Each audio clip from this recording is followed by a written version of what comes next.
what they mean.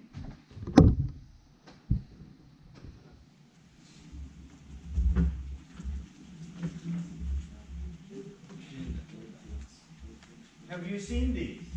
No. No. LGBTI. Lesbian, gay, bisexual, transgender, and then intersex. What does that mean? What does that mean? We heard intersex this morning from the Quran. I can't remember what I must do to have an intersex child. If I have sex on such and such, then the child will have both. What was it? It doesn't matter, but you remember we had that passage. So, in English, we used to call it an hermaphrodite. Today we don't use the word hermaphrodite anymore. We use the word intersex.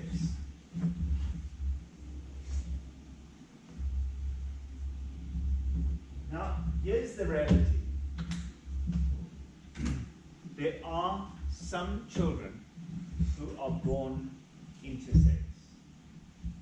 And intersex means, or intersex can present itself in different ways. The one way is that the child that is born has a fully developed penis and a fully developed vagina. Then you can find some cases where the child has a fully developed penis but a partially developed vagina, or a fully developed vagina and a partially developed penis. Or you can find that you have a partially developed penis and a partially developed vagina, that neither is developed. What you can also find is that a child has got a fully developed vagina, but inside they also have testes inside their body. You can't see them from the outside, but on the inside they have testes. Or you find a child that is born with a fully developed penis, but they also have a womb. On the inside they've got a womb. So all of these we would call intersex. Now, traditionally, there have been many different ways that people respond when a child is born intersex. Can you tell me some of those practices here in Tanzania? A long time ago, when you get a child in those ways, the mamas who are taking care of you at the back time, they just child, and no one will know or no one will see her. And they'll say, "I'm so sorry, my darling, the child was stillborn." Yeah. But in our traditions, they were there was wrong after birth. They were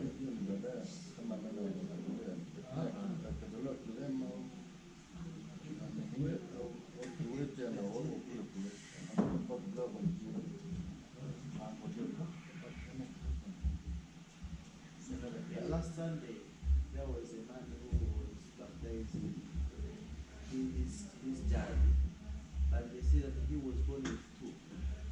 But the parents were not sure which is more active than the other. And then they tried to stay with their child, and then later they discovered that the other one, The male organ, the penis. male organ, is more powerful. Then the other one was not so active, so they tried to leave. And then now he's a man, and then he is not two children, but they were not sure whether he is a girl or a boy. But now they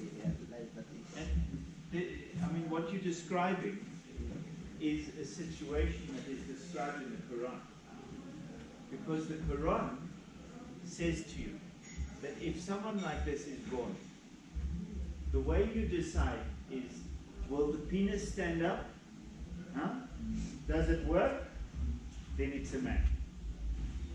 So, the Quran talks about this. Huh? The Quran talks about this and tells us what you do. I don't know of a passage in the Bible that describes that sort of engagement for us. But in the Quran it's described. So we know from that, and even the earlier passage about if you have sex on this day, then this will happen. We know that this was happening and has happened from the beginning of time. For as long as there have been people, people have been born like this. Now, in some cultures, as you say, the midwife takes this child.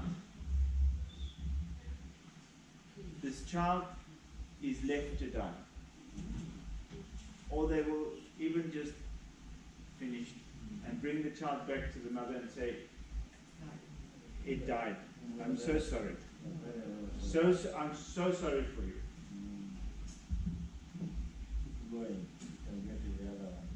Now, sometimes what happens is that this child is born and the doctor takes the baby and says,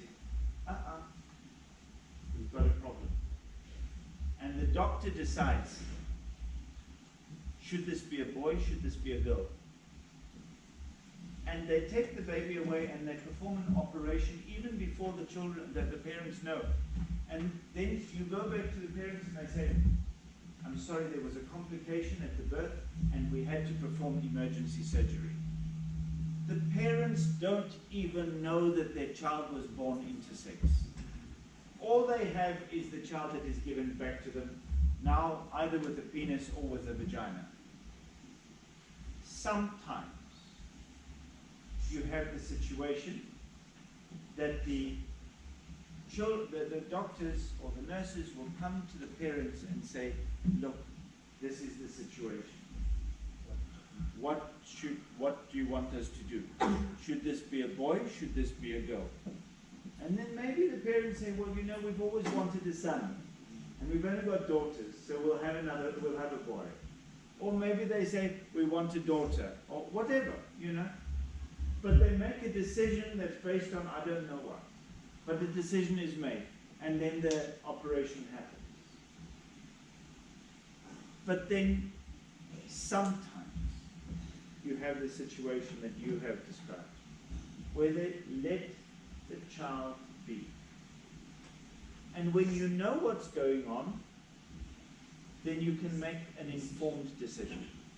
But the problem is that we are uncomfortable with difference.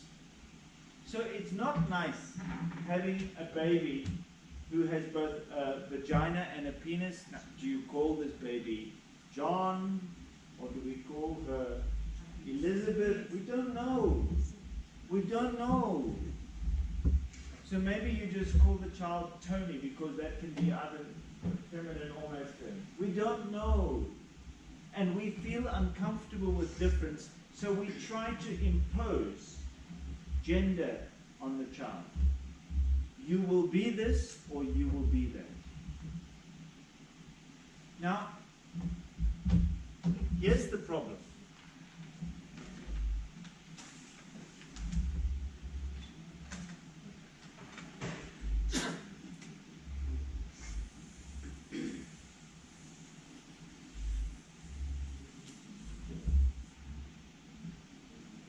Each of us is made up of 4 different elements.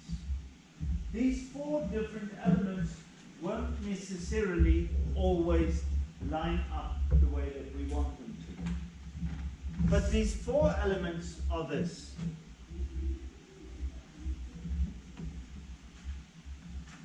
My mind. this is my understanding of myself.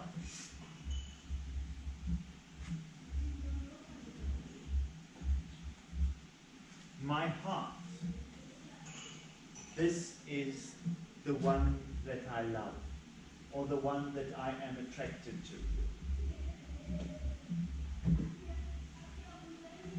Here is our physiology.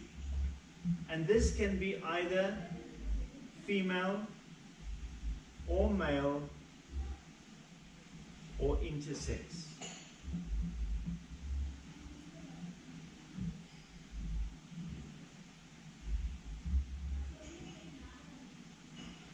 And the fourth one is my gender expression.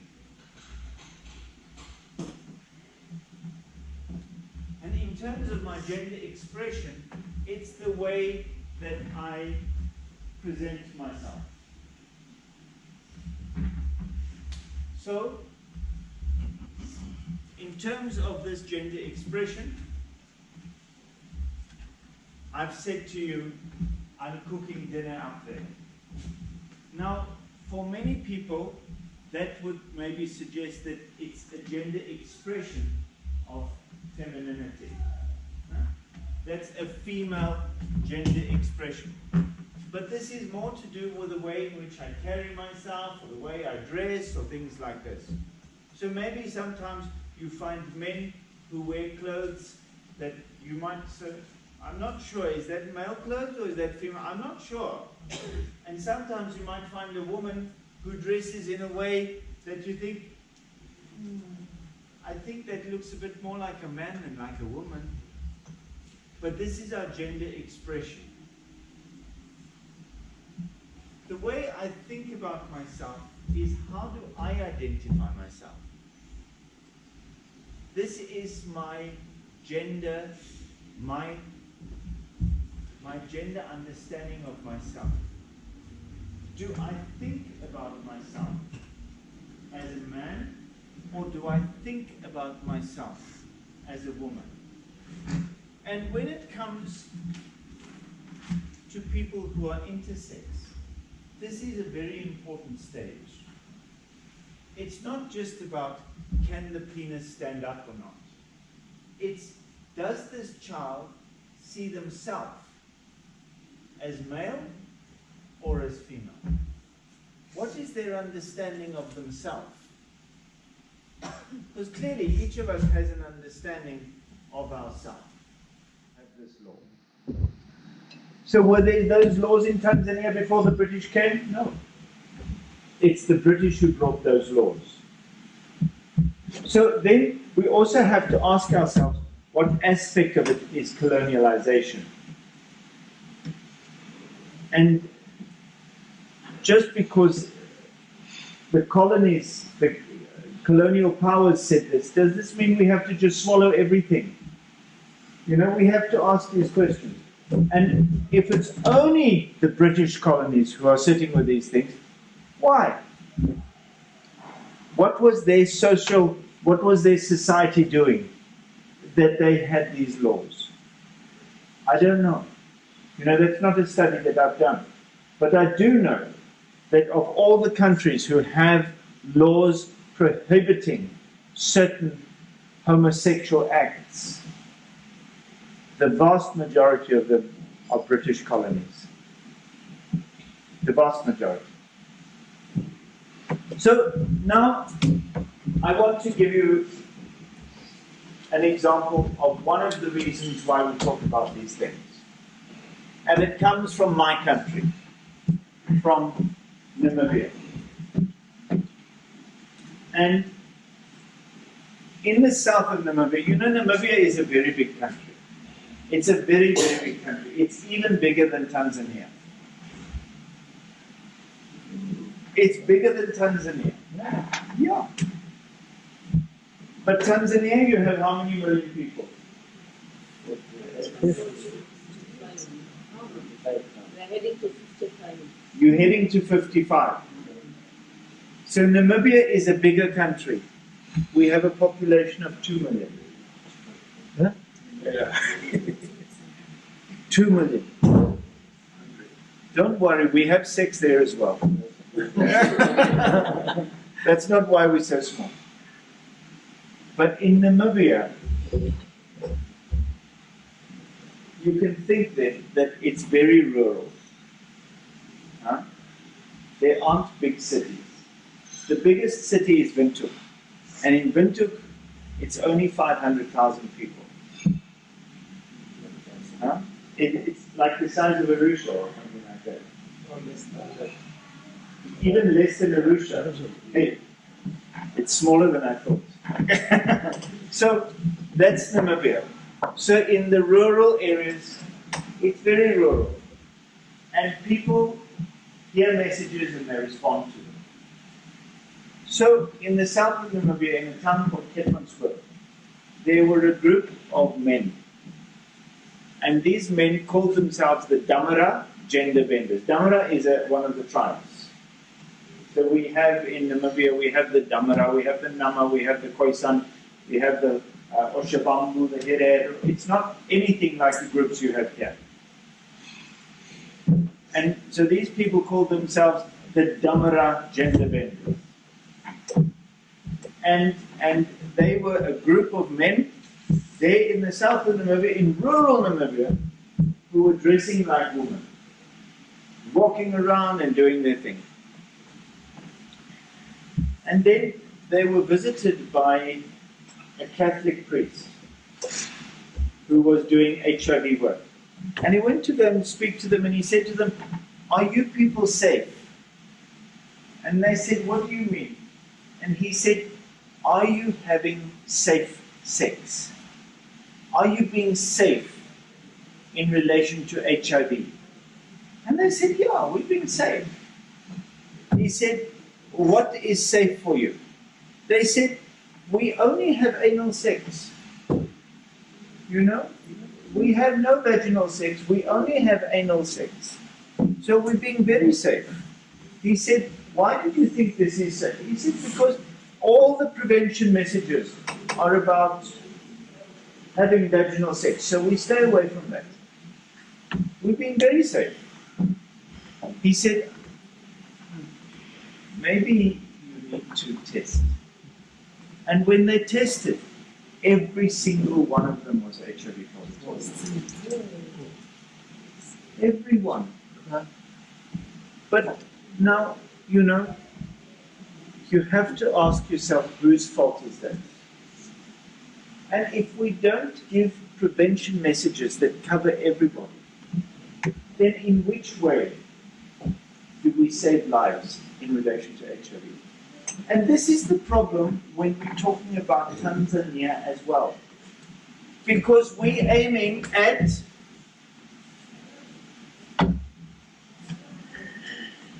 %90 of people who are positive must know their status.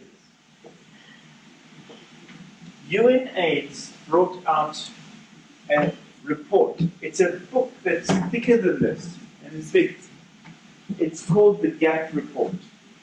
And in the GAP report, they make a special investigation of who are the people who are left behind.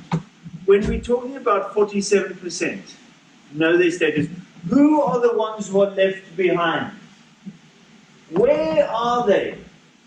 And then we find that they are people that we are uncomfortable about talking about. So these are men who have sex with men.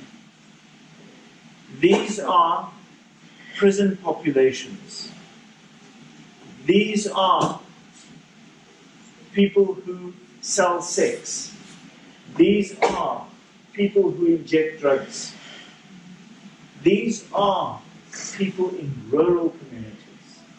These are, you know, so it's easy to get messages to everybody in Dar es Salaam because there you've got 6 million people in one place. But when you're in the rural areas, it's not so easy. And then prevention strategies and condoms and PEP, goodness knows, no one's heard of PEP. No one's heard of PrEP. So we need to be able to reach everybody if we're going to get to the 90%. Did you say about the same sex? I said men who have sex with men. Yeah. They are amongst the group. The interesting thing is this. Women who have sex with women have a very, very, very, very low risk factor in terms of HIV. That one is not a high risk factor. But men who have sex with men have a much higher risk factor with HIV. So, why? Why? Two reasons. The first reason is that for most women, sorry, let me start the other way around. For most men, not all, but for most men who have sex with men, they would have anal sex. Now, the inside of the anus is very sensitive. So it's like the inside of the vagina. It can tear. It can tear if it's forced. And if things are not done carefully, then it can be damaged. And then it's easy for a person to be infected.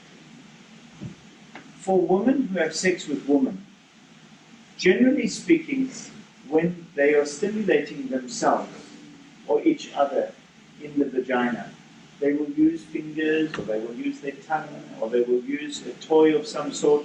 You know, this is the type of thing that they would do to stimulate each other. And on none of those is it easy to pass HIV.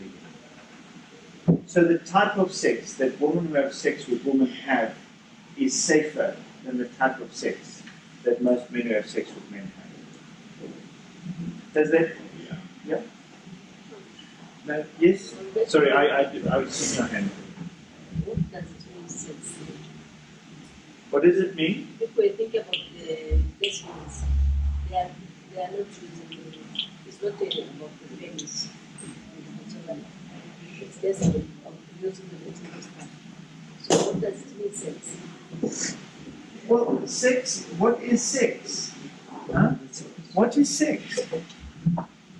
Is sex only where we have penetration? Is that the only sex? I think it's a language. So what happens if you have an orgasm? Has that been sex? No. It's not sex if you haven't penetrated. Penetrating what? Huh? It depends what you're penetrating there. Uh-huh. Not So the if finger. you're penetrating, what if you say what you're penetrating with, or what you're penetrating What is penetrating with? with? Yeah.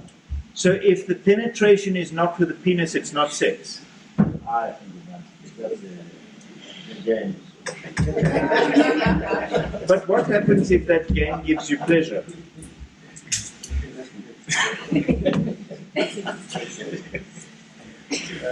What happens if with that game you have an orgasm? Does that not make it sex? I think you can find the other knowledge. So you see here. Let's be very serious because I know it. No, look, I hear you. I mean, I'm not making a joke of it. Honestly, I'm not making a joke of it. Carry on. Because the law we have now, which is about the issue of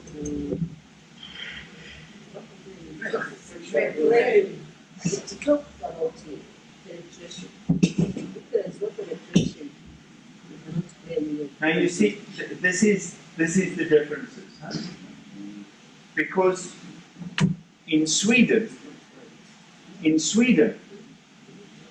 if I touch my genitals to your genitals without your permission, that is rape. There has to be no need of penetration. If I force myself to be on top of you and you don't want it, it is rape. Aiming for it or rape itself. No, it's called rape. It is called rape. No. But they're making a confusion between abuse and rape. That would No, they call it rape. They don't call it abuse. They call it rape. No, in the context of Tanzania, because it came with them when That can be abuse. If you can touch stuff, someone's without consent, then it's abuse. But that is not touching. He said correctly, you have intended to do it, but you don't reach the place. What is it? How will you be penalized if you intended to rape me and you came on top of me, but you didn't succeed? Is that not the thing? But in Sweden, it goes even a step further, you see, because you might be sleeping. You're in bed, you're sleeping. I move up and I touch my genital to your genital area. It's rape. It's rape. So, in Sweden, they say, don't do it if the other one doesn't say yes. If the other one doesn't say yes, it doesn't mean yes, it means no. If they don't say yes, it means no. And you know, we might stand here in this room and think, I think maybe the Swedes are a bit crazy. But I think that what they're trying to say is that the issue of consent is very important. That, you know, if I am your son, and you say to me, do not drive my car. If I pick up the keys, I've taken the first step. Huh? And when I take these keys and I walk to the car, I've taken another step. And when I get into the car and I put the keys in the ignition, I've done another step. And when I start the car and I drive, it's another step. But it started by me picking up the keys. So the issue of consent is a very, very big issue. That now, someone might say, but you know, he was just playing with the keys. But I said to him, don't drive my car. And when he picked up those keys, it was the first step of defiance. So that is why in Sweden they have this issue with consent, which is very important. And you know, I found it so wonderful this morning that that was affirmed in the Quranic teaching. Because in the Quranic teaching it says, if she says yes, then, so consent is an issue. It's an issue. You know that it can be taught in such a beautiful way that if she says yes, it's even like fasting for 2 days. Huh? Or did I get my teaching wrong? Huh? I got it right. The real challenge is here in Tanzania.